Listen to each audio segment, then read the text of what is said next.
Today I'm going to be reading you guys a story, and then we're going to be doing a craft afterwards. So the story and the craft is going to be about a specific animal, and I wanted to play a little game to start off and give you guys a couple clues about this animal and see if you can guess which animal we're going to be talking about today. So this animal lives in Hawaii. It lives in your backyard, and sometimes we even see them at school. So there's a couple clues. This animal is green, or it could be brown. Are you thinking? What else? This animal is super tiny. It's maybe about this big. And your last cute clue is that this animal has a tail. Do you know which animal I'm trying to see if you can guess? It's a gecko. Nice. Nice job. So today we're going to be reading the book, The Good Night Gecko, G for Gecko, by Gil McBurnett.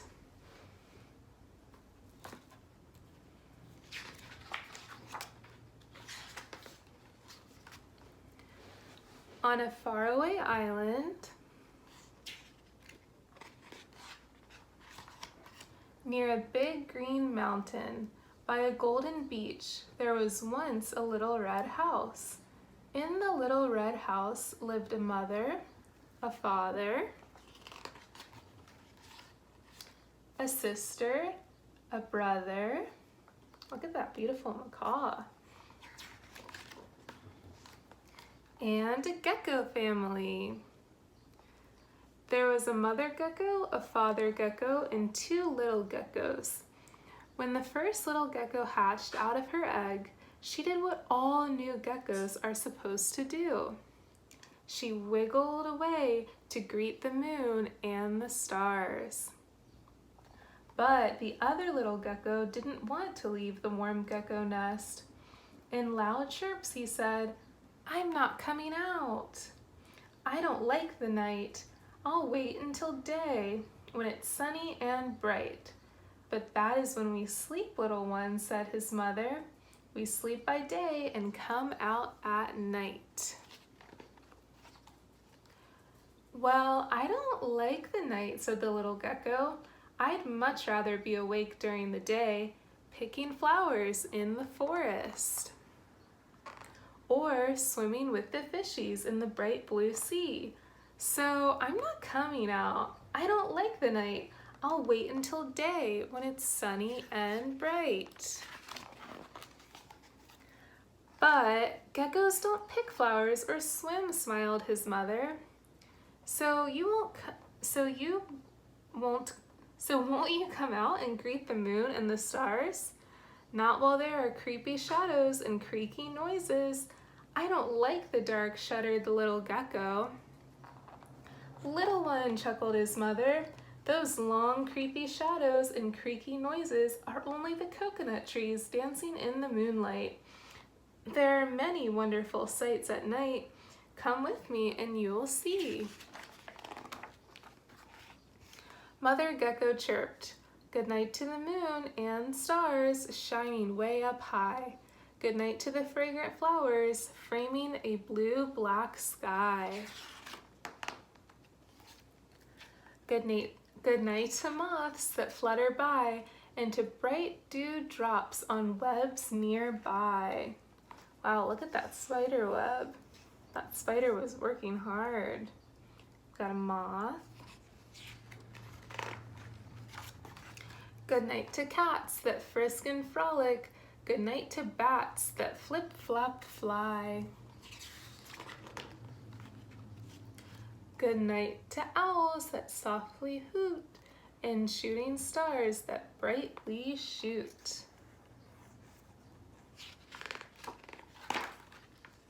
Good night to snails leaving silver trails Good night to mice with twirling tails.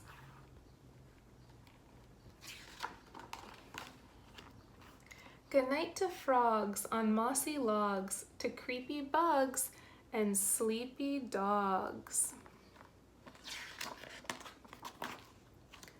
Good night to sleepy birds who nest in any place that they think best.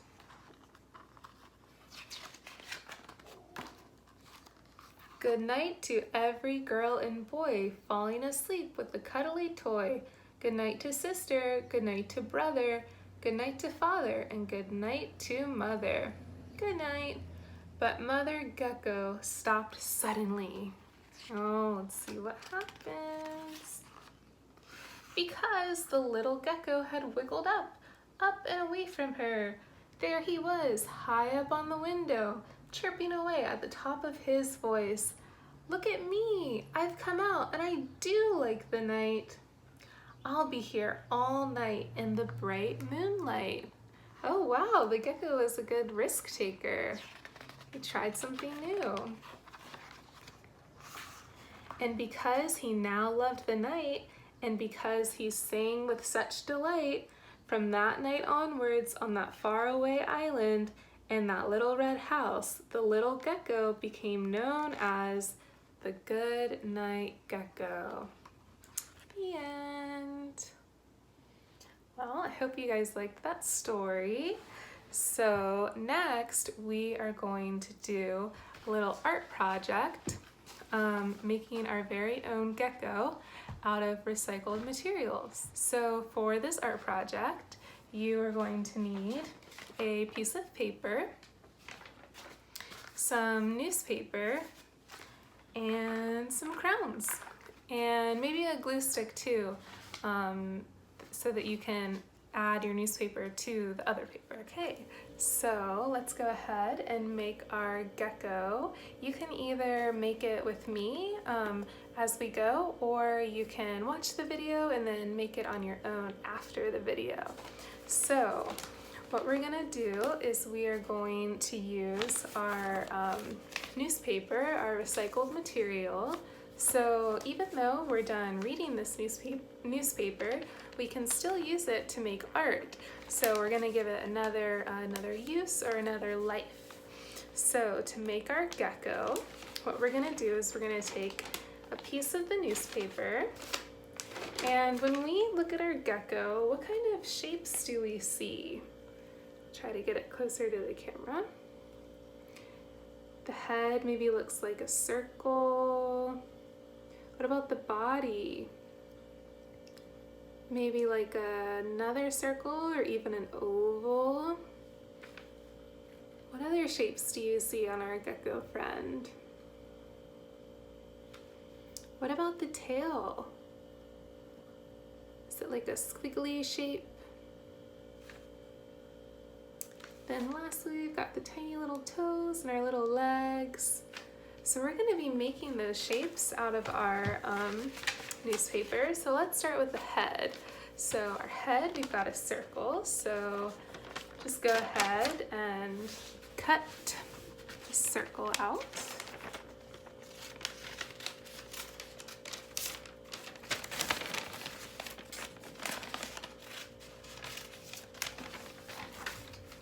Alrighty, so we've got our little circle. And then what you're gonna do is you're gonna take your shapes and glue it to your paper. So Miss Carteropoli realized that she doesn't have glue at her house, so I had to be a problem solver, and I'm gonna use tape instead. But it's okay. If you have glue, you probably wanna use glue. It's a little bit easier. So I'm gonna add my circle to my paper. So we've got our little gecko head. So next, let's do the body of the gecko.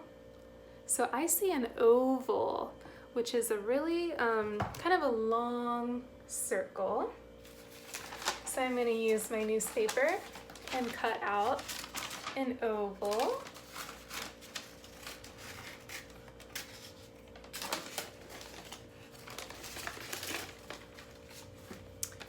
Got our nice little oval shape. So it's like a circle because it's round, but it's longer. So that's going to be the body to our gecko. So I'm going to get my piece of tape.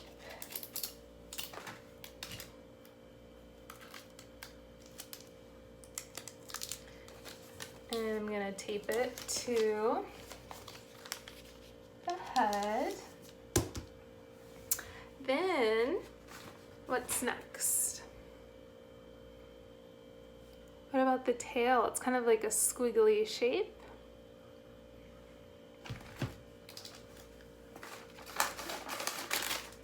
So I'm gonna go ahead and make my squiggly, it's round and it's really long.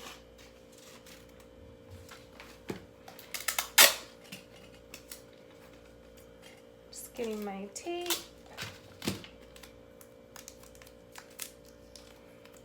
I can add that. Oh, it might go off my page. Uh-oh. I'll do it like this.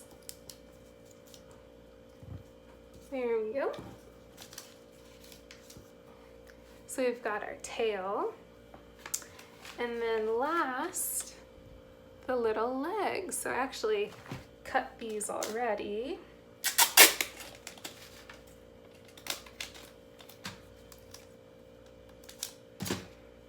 So I've got my little legs. So we're gonna add these to the bottom of our gecko so that they can walk.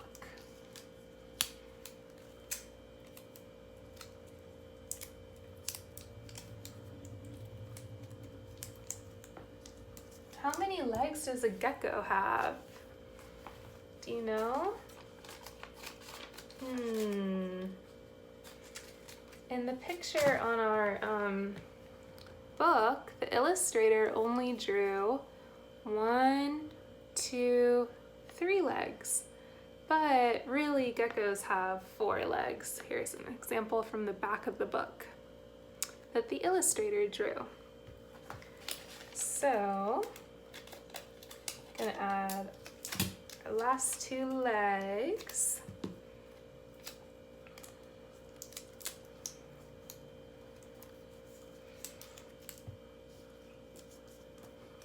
And then 1 more.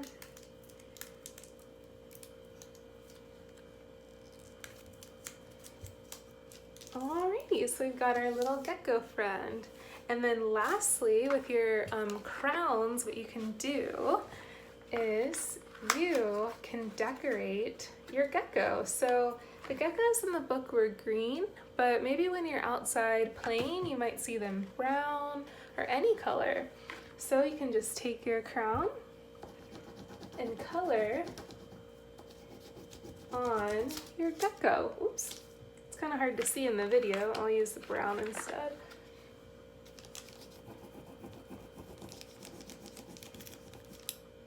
Yeah, you can color all over.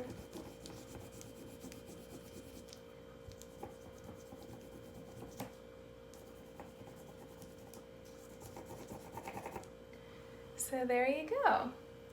And then if you want, you can add the habitat.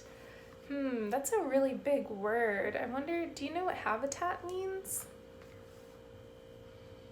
Nice. So habitat is where an animal lives. So a gecko, we see him on this leaf. Do they live inside or outside normally? Yeah, normally they live outside.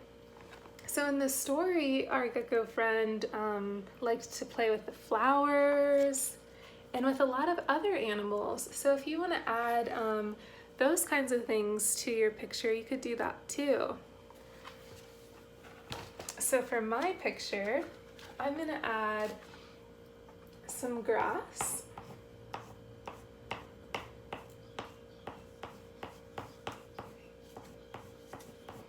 And maybe a leaf too.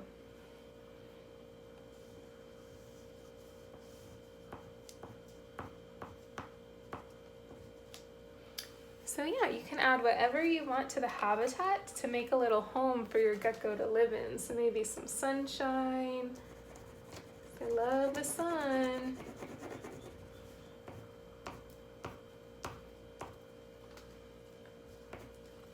Perfect. Alrighty, so go ahead and start working on your gecko. And yeah, if you want to send a picture to your teacher, I bet they'd love to see it. And yeah, I hope you enjoyed the book, and I hope you enjoyed making a recycled gecko out of newspaper and all, to kind of to celebrate Earth Day. Alright friends, I wanted to show you my finished product. Don't forget to do your best work. Alright, happy creating. Bye.